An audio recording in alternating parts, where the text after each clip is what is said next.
Bem-vindo ao curso online de psicanálise. Lição 25. Superego. Como já mencionamos anteriormente, o superego compreende as funções morais da personalidade, as quais incluem a aprovação ou desaprovação de ações e desejos baseados na retidão, a autoobservação crítica, a autopunição, a exigência de reparação ou arrependimento por haver agido mal, autoelogio ou autoestima, como recompensa por pensamentos e ações virtuosas ou recomendáveis. Partimos do pressuposto que as funções do superego são inconscientes em grande parte ou totalmente inconscientes. É verdade, como disse Freud, que enquanto de um lado a psicanálise revelou que os seres humanos são menos morais do que acreditavam ser, ao demonstrar a existência de desejos inconscientes em cada indivíduo que ele conscientemente repudia e nega, demonstrou, por outro lado, que existem exigências morais e proibições mais numerosas e rigorosas em cada um de nós do que o imaginamos. Podemos dizer que os precursores do superego estão na fase pré-edipiana. As exigências e proibições morais de pais, amas, governantas e professores, que podem atuar como substitutos dos pais, começam muito cedo a influenciar a vida psíquica da criança. Sua influência torna-se evidente ao fim do primeiro ano de vida. Na fase pré-edipiana, a criança trata as exigências morais que lhe são feitas como parte de seu ambiente. Se a mãe ou alguma outra pessoa significativa está presente e a criança deseja agradá-la, evitará a transgressão. Se estiver sozinha ou zangada com a mãe, ela a desagradará ou procederá como bem entender, sendo apenas dominada pelo medo da punição. No decorrer da própria fase edipiana, as coisas começam a mudar a este respeito, e por volta dos 5 ou 6 anos, a moralidade passa a ser uma questão íntima. E aí acreditamos que a criança começa a sentir pela primeira vez que os padrões morais e a exigência de que o mau procedimento deve ser punido, suscitar arrependimento e corrigido, virá de dentro de si própria e não de outra pessoa a quem deve obedecer. Além disso, cremos que não é senão aos 9 ou 10 anos de idade que este processo de internalização se torna bastante estável para ser absolutamente permanente, mesmo que de maneira normal ainda esteja sujeito a ampliações e modificações durante toda a adolescência e talvez até certo ponto na vida adulta. O que acontece para produzir tão decisivamente esta internalização?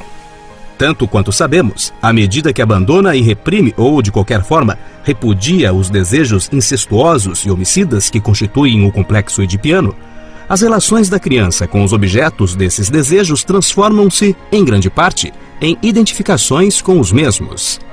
Em vez de amar ou odiar os pais, que segundo crê não aprovariam esses desejos e os puniriam, ela se torna igual a eles no repúdio a seus desejos. Assim, o núcleo original das proibições do superego é constituído pela exigência de que o sujeito repudie os desejos incestuosos e hostis que compunham o seu complexo edipiano. Além disso, essa exigência persiste pela vida fora, de forma inconsciente, é claro, como a essência do superego. Vemos, portanto, que o superego tem uma relação especialmente íntima com o complexo edipiano, que se forma em consequência das identificações com os aspectos morais e proibitivos dos pais, identificações essas que surgem na mente da criança durante o processo de dissolução ou término do complexo de Édipo. O superego, pode-se afirmar, consiste originalmente nas imagens internalizadas dos aspectos morais dos pais na fase fálica ou edipiana. Examinemos agora, mais detalhadamente, certos aspectos deste processo de identificação. Ao fazê-lo, devemos ter em mente que a função principal do ego, no tempo que ocorrem as identificações em questão, consiste na luta defensiva contra os esforços edipianos. Compreendemos que a ansiedade de castração no menino e seus equivalentes na menina é que, principalmente, constituem o medo que motiva essa luta, e que a própria luta ocupa o centro do palco em que se desenrola a vida psíquica da criança nessa idade. Tudo mais é parte dela, consequência dela ou está a ela subordinada. Do ponto de vista do ego, o estabelecimento das identificações que formam o superego é um grande auxílio nos seus esforços defensivos contra os impulsos do id, que ele luta para dominar. Significa que as proibições paternas se instalaram permanentemente dentro da mente, de onde podem vigiar o id. É como se, ao se identificar assim com os pais, a criança pudesse assegurar-se de que eles estão sempre presentes, a fim de que, toda vez que o impulso do id ameaçasse se impor, os pais estivessem à mão prontos para reclamar o cumprimento de sua exigência de que o impulso fosse repudiado. Verificamos assim que as identificações do superego são uma vantagem para o ego do ponto de vista da defesa. De fato, poderíamos ir mais longe e afirmar que eles constituem um apoio indispensável para o ego sob esse aspecto. Porém, do ponto de vista da independência do ego e de sua liberdade para gozar da gratificação instintiva, as identificações do superego são uma grande desvantagem. A partir da época da formação do superego, o ego perde grande parte de sua liberdade de ação e permanece sempre, desde então, sujeito ao domínio do superego. O ego adquiriu não apenas um aliado no superego, mas um senhor. Daí por diante, as exigências do superego acrescentam-se às do id e às ambientais, às quais o ego tem de se submeter e entre as quais tem de mediar. O ego é capaz de participar do poder dos pais ao se identificar com eles, à custa, porém, de uma submissão aos mesmos, mais ou menos permanente. Freud fez uma observação a respeito das identificações que convém mencionar. As imagens dos pais introjetadas para formar o superego são as dos superegos dos pais. Isto é, em geral acontece que os pais, ao educar os filhos, tendem a discipliná-los, tais quais o foram por seus próprios pais durante a infância. Suas exigências morais particulares adquiridas na infância, eles as aplicam aos filhos, cujos superegos, em consequência, refletem ou se assemelham ao superego dos pais. Esta característica tem uma consequência social importante, como Freud salientou.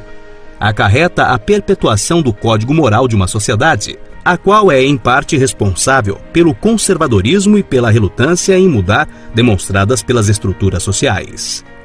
Do ponto de vista do id, o superego é o substituto e o herdeiro das relações de objeto edipianas. É por esta razão que Freud o descreveu como tendo suas raízes profundas no id. Vemos, além disso, que a formação do superego determina a transformação de uma grande parte das catexias de objeto em catexias autodirigidas ou narcísicas. As catexias mais declaradamente sexuais e as mais diretas ou hostis são geralmente as que são assim abandonadas, enquanto os sentimentos de ternura e de hostilidade menos violenta continuam unidos aos objetos originais. A criança continua a ter sentimentos de ternura ou de ódio e rebelião menos violentos para com os pais. Para evitar mal-entendidos, devemos esclarecer que de modo algum são abandonados todos os impulsos diretamente incestuosos ou homicidas da criança para com os pais.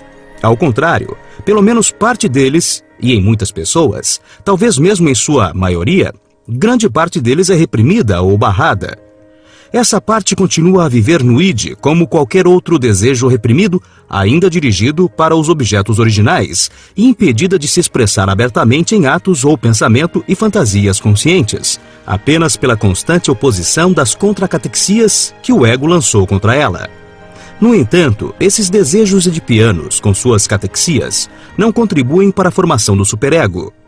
É um fato surpreendente, mas facilmente verificado, que a severidade do superego de um sujeito não corresponde necessariamente à severidade com que seus pais se opuseram a seus desejos instintivos quando era criança. De acordo com o que estudamos até aqui, deveríamos esperar que tal fosse o caso. Já que o superego é o genitor internalizado, deveríamos esperar que a criança que tem um genitor severo tivesse um superego severo e vice-versa. Até certo ponto, isso não deixa de ser verdade.